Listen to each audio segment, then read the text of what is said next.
की जय। इनकलाब जिंदाबाद। इनकलाब जिंदाबाद। वंदे मातरम। वंदे मातरम। बहुत बहुत धन्यवाद।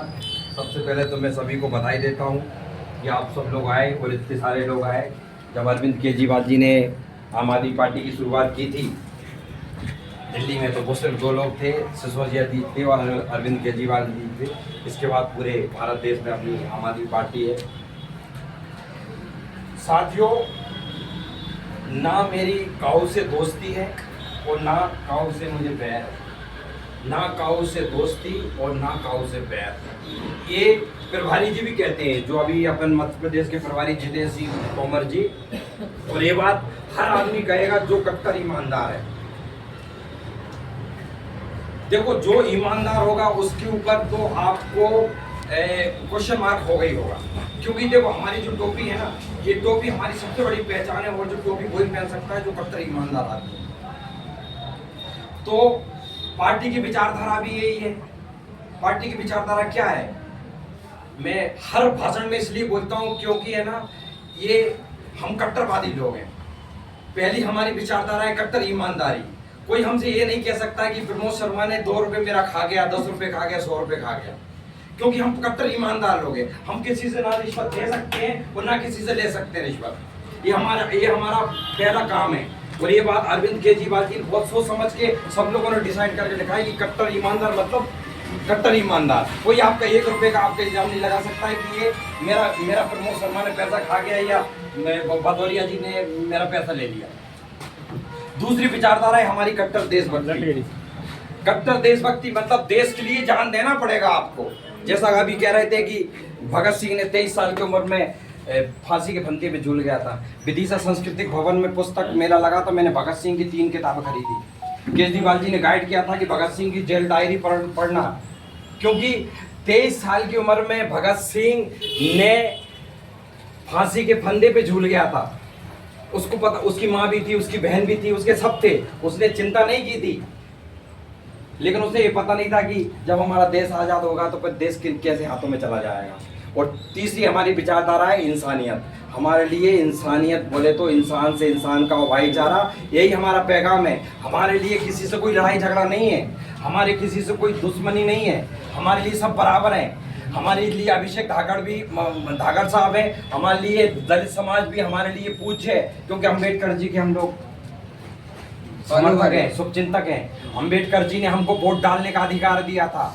अम्बेडकर जी नहीं होते तो हम यहाँ पे खड़े होके बोल नहीं पाते।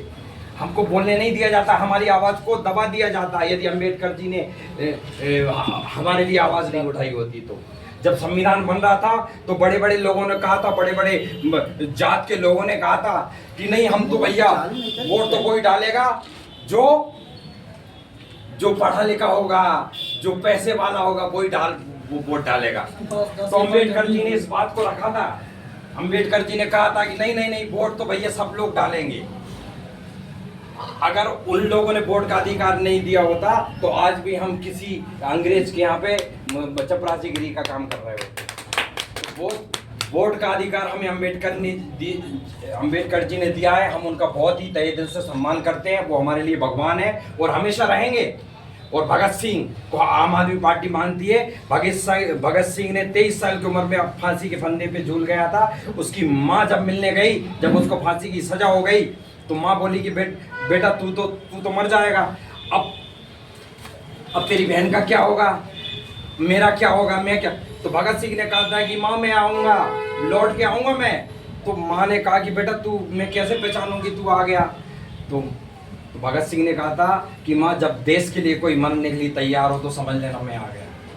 तो हम लोग ऐसे लोग नहीं हैं, हम आम लोग नहीं हैं, हम देश के लिए मरने के लिए आए हैं। देश के लिए हम सीने पे गोली खा जाएंगे। अभी सोमवार को देख लेना, सोमवार को मैं पट्टे के लोग आने वाले हैं गरीबों के साथ। मैं कलेक्टर को चुनौती देने वाला हूं कल सुबह 11 बजे। आप लोगों से सबसे अपील है कि आप लोग आ सकते हैं तो जरूर आना, नहीं आ सकते तो कोई बात नहीं। आप कार्यकर्ता हैं, आप पदाधिकारी हैं, मुझे पता है कि आप कट्टरवादी लोग हैं, आप पार्टी को छोड़ के नहीं जाएंगे। और ईमानदार आदमी कभी पार्टी को छोड़ के नहीं जाएगा। ना उसको पद चाहिए, ना उसको प्रतिष्ठा चाहिए, ना पैसे का लोभ चाहिए, ना पैसे का मोह चाहिए।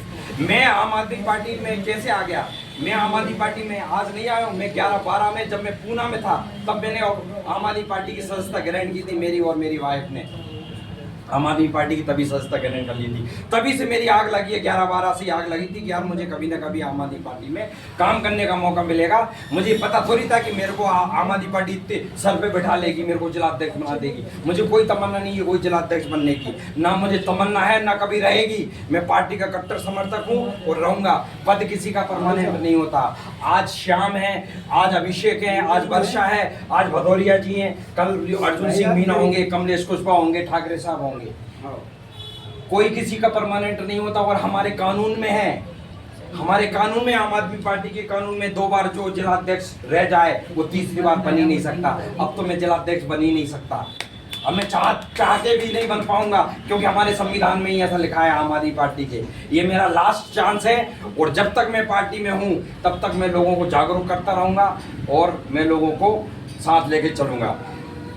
दूसरी बात, हम जो कोई ज्ञापन देते हैं तो ज्ञापन को अंजाम तक लेके जाना है। ज्ञापन दे दिया, हम घर में बैठ गए, यदि हमने किसी का कहा है उस पर काम करना है। जैसे कि मैंने 1 महीने पहले पट्टे के लिए एसडीएम को मैं खुद फेस टू फेस बात करके आया था, एसडीएम क्षितिज शर्मा जी से, कि सर ये गरीबों को पट्टे दे दो। 1 महीने बाद मैं फिर